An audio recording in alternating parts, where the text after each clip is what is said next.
You know, Tyler, I think my story is interesting in the sense that I've been on both sides of the spectrum. You know, I was at a point in my life when I was younger, 21 years old, where I was at rock bottom. You know, I had kids at a very young age, wasn't prepared at 23 years old, had a gambling addiction, had filed for bankruptcy, was on food stamps, really was at a dark place, and my own fault. Right? Like I have nobody to blame. It's like it wasn't like I had a bad family upbringing or something like that where I have somebody to blame. It was my own fault. And so, but I really developed and focused on developing skills so I could support my kids and be a good dad and be a good role model. And so I really made the determination at that point that I loved, when I didn't have those support systems when I was younger, I wanted to, you know, have my career evolve where I could be a support system and a mentor and a coach for other people because I know what it was like to be there.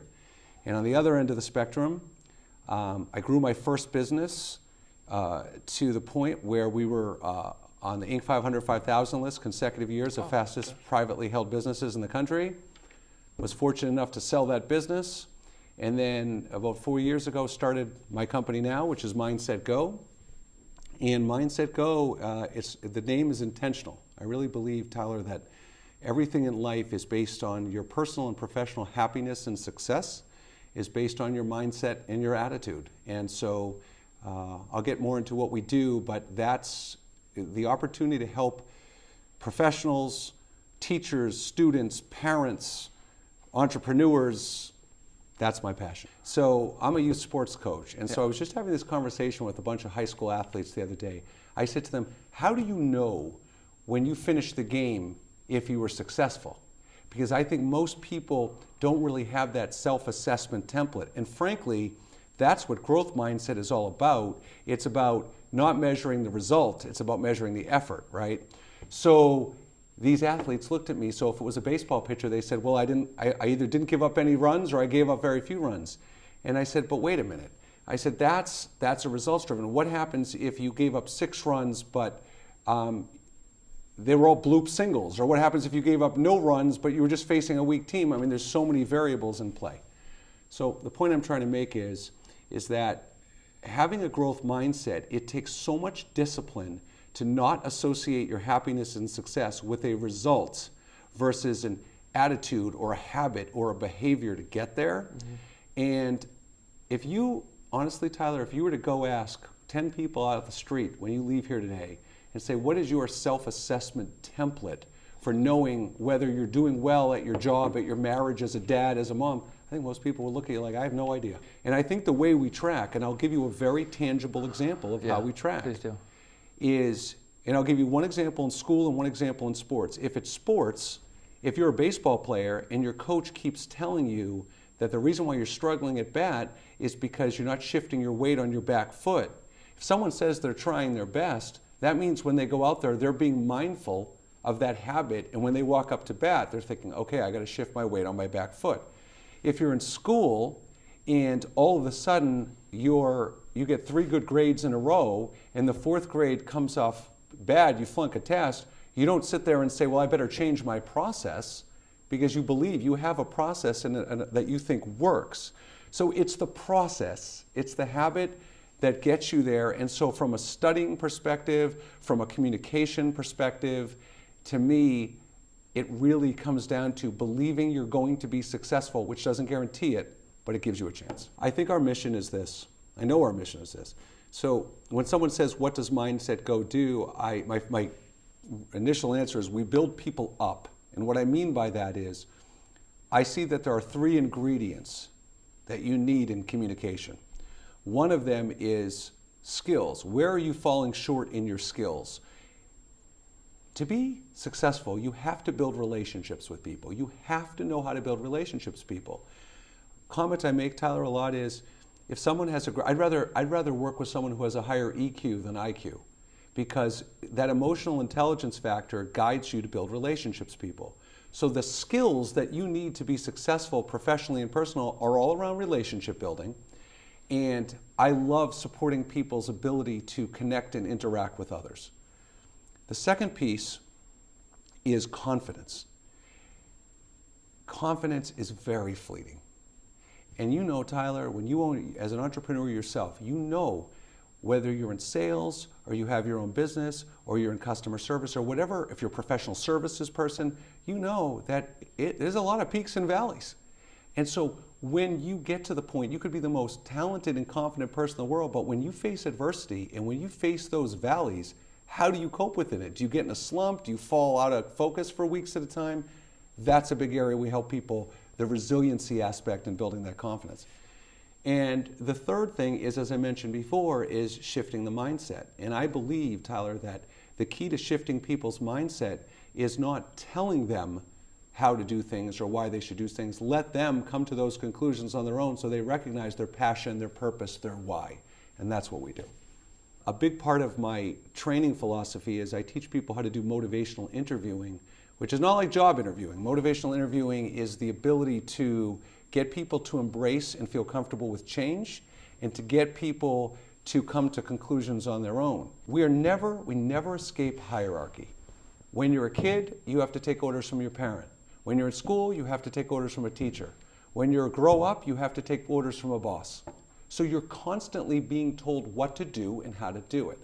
And motivational interviewing removes the hierarchy and teaches you how to be on the same level as another human being and influence the decisions, get them comfortable with change, but not in a hierarchy way, in a relatable awareness kind of way.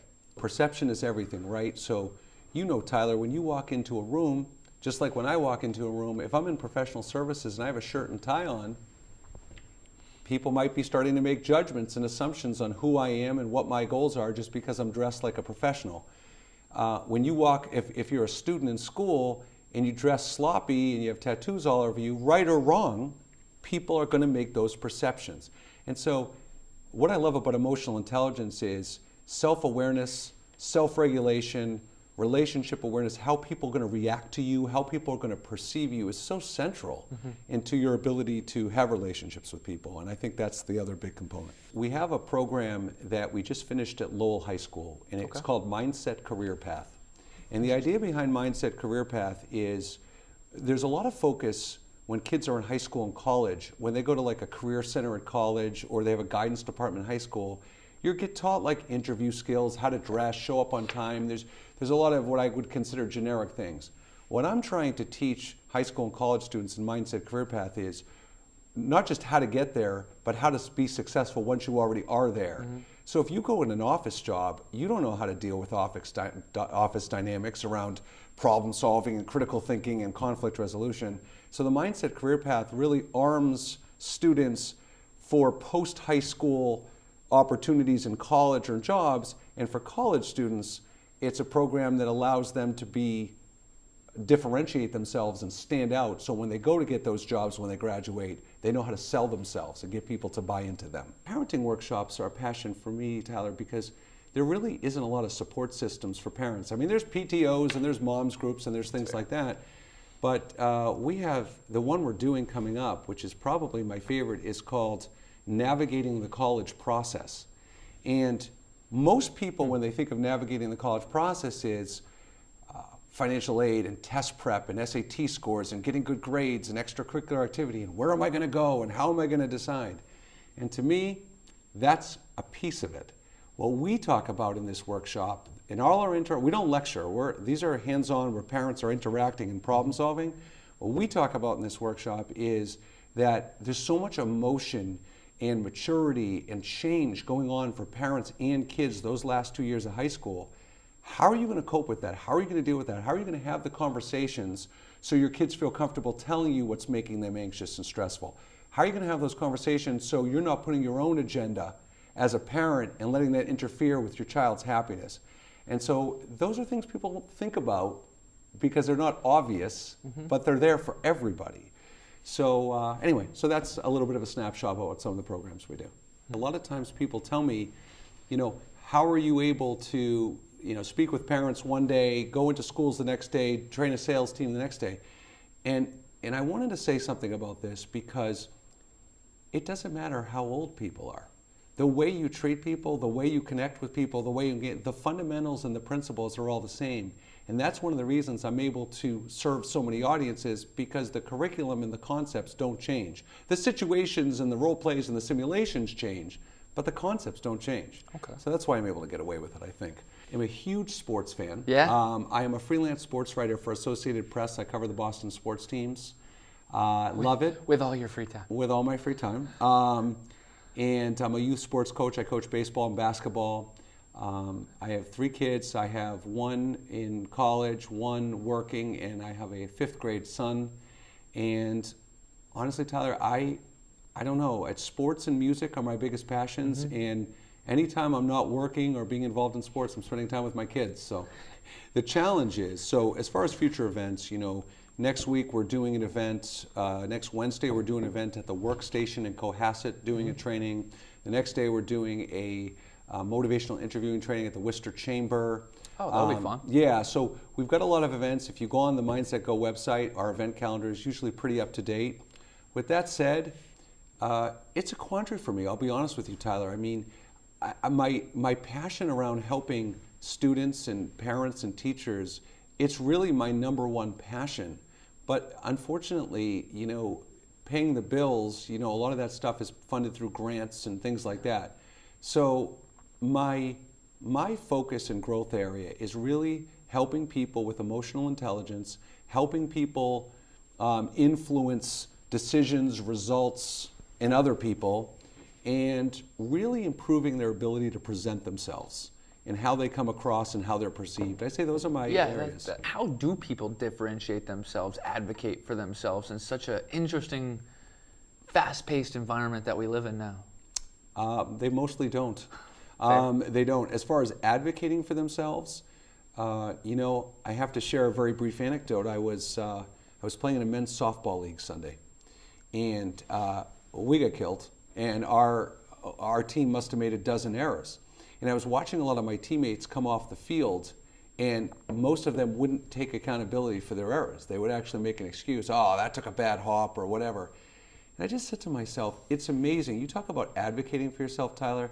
It's amazing. People are so scared to speak up for what they want and need, because it's in our society, it's a reflection of weakness when they do that. And just like taking accountability for a mistake you made, it's like, oh, then I must not be as strong as another person is good.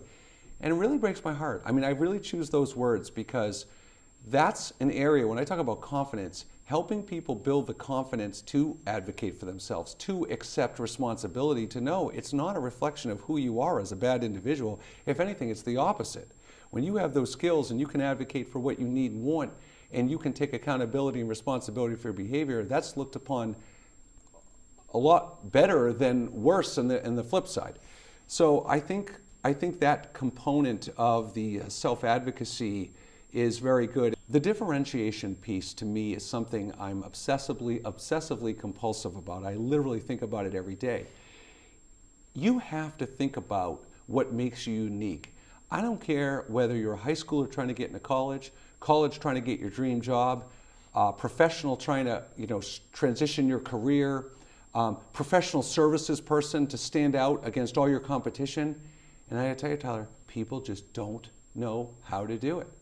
And everybody gets caught up in hearing their own pitch and their own words and their own approach. And at the end of the day, being mindful that, is that working? Is that not working? It's a real struggle for people. And I'd say one of my most successful workshops has been one that's called It's You, They Buy. And it's about how to differentiate, how to sell yourself, how to feel confident in what you bring to the table that's actually valuable. What separates you, Mark? I know there's a couple other coaching style programs out there. MindsetGo is certainly the unique name. What makes you or the organization, or both, frankly, it's kind of one and the same, what makes you so different? What makes you your platform and your organization different? Yeah, I'd say there are 2 fundamental things that make us different. Whenever I speak to companies who talk about, geez, Mark, it sounds great, we'd love to hire you and come in and do some training or speaking or coaching or whatever. Well, so what's the return on investment going to be? This is the question, and it's the right question, right? It's fair. Right? It's a fair question. It's a fair question. What happens, though, Tyler, is when the question is asked, there's a mindset of well, how are my revenue going to grow? How is my productivity going to increase? How is the employee satisfaction and retention going to change? And this is what I say every single time. What differentiates what we do is I will not walk in the door and say your revenue is going to increase 8%. I will walk in the door and tell you that I will motivate and inspire through the skills, strategies, and tools. So when your team leaves the training, they will be motivated to A, apply what they learned immediately and permanently. 2, they will have a core value, much more of a core value on learning than they did going into that training, and will feel comfortable speaking up for what they want and need. So if they are facing adversity or struggling in their career, you'll know about it. And to me, if I'm able to execute those 3 things, then everything else will happen, the revenue, the employee retention. All follows. But I don't sell the standard, I do the 3 things I just mentioned. Typically, companies will do surveys, pre and post surveys to evaluate Okay, what that's was fair. learned. I was curious how No, it's a good question. That's one way. Okay. They'll value if, sometimes companies will bring me in, 3 months and 6 months after the training to do a follow-up brush up to see what skills still need, what's been learned, where the struggles are. But the irony is, our wellness program, our director of wellness, Janice Siwi, she has built a program called Body, Mind, Bottom Line. And ultimately, Tyler, the measurement to me is in the workplace, if you have to balance engagement and employees' passion, and things have changed. It's not the same anymore. It's kind of finding out what the key to your employees' heart is and how to get the most out of them. And I think you have to do that by balancing their mental, physical, and emotional health with productivity and effectiveness and success. So who can you help the best? I guess the best is a poor choice of words. What's an ideal organization? Well, I know the parenting workshop. Let's stay focused with companies for a moment. Let's keep running with that. How do you find them? How do they find you? What's an ideal relationship look like? So there's no specific industry. I mean, we do a lot of work in technology and retail and professional services and things like that. But the industry is somewhat irrelevant. If someone were to say to me, Mark, what are 3 questions I should be asking a company to know if they were a fit for you? The first question is, how effective is your team at relationship building? And here, let me give you 2 specifics. Thanks. One is customer service. So part of the job of a customer service team is you're trying to leverage the relationships you have with the happy customers. So how are you strengthening those relationships? Not just providing good service, but how are you strengthening and growing those relationships? Second is sales teams, right? Are you just following a generic template, or are you actually becoming the trusted expert? Are you actually learning how to get people to be and believe in you and be motivated, inspired by you? And that's that motivational interviewing element. But the biggest thing, Tyler, really is engagement. So how is your culture? Is everybody on the same page? Is the staff engaged? And if not, why? And I think when we come in, that's where the emotional intelligence, above all, whether it's a sales team, a customer service team, a leadership team, any facet of the company that needs to connect and relate with other human beings or needs to influence and motivate other human beings, we can support. It's all about teamwork, leadership, sales, customer service. It's those 4 buckets. And if you need to influence and build relationships and present yourself better, we can help anybody in those companies. I think, first of all, the way you can reach out to me, certainly MindsetGo.com. It's all one word, so that's one thing. I'm happy to give my cell number because I like to give personal service, so it's 978-793-1159. The place to start is I have created assessments, not your typical Myers-Briggs personality assessment, those kind of assessments. Deep root cause questions to really understand where you are, and I call them confident communicator assessments. So whether it's a team at a company, whether it's parents, whether it's teachers, students, whatever, these are assessments that really will tell you where your skill development areas are. So the first thing you could do is, contact me. I can send you the link to these assessments just so you can do your own evaluation for that matter. Self-awareness is huge. Self-awareness is huge.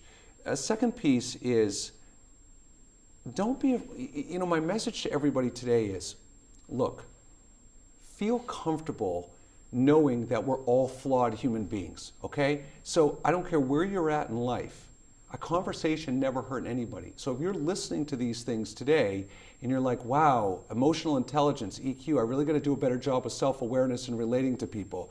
Or, wow, yeah, I'm really not good at influencing people. People don't really listen to me or trust me or buy into me. If those are the kinds of things you're noticing about yourself, or you don't have a lot of self-confidence around being around other people, those are the questions you should be asking and say, why don't I just have a conversation with Mark? It never hurts. You know, and a conversation never hurts anybody. I don't charge people to have a conversation. So I do this. If I was to leave the viewers with one thought, I'm 46 years old, Tyler. It took me 46 years, or 44 years, I should say, to find my passion and what I love. I wake up every day and I love supporting and helping people who are stuck or want to reach for the stars and maximize their success. So if you need help and you want my support, give me a call, reach out to me. I'm happy to talk to you.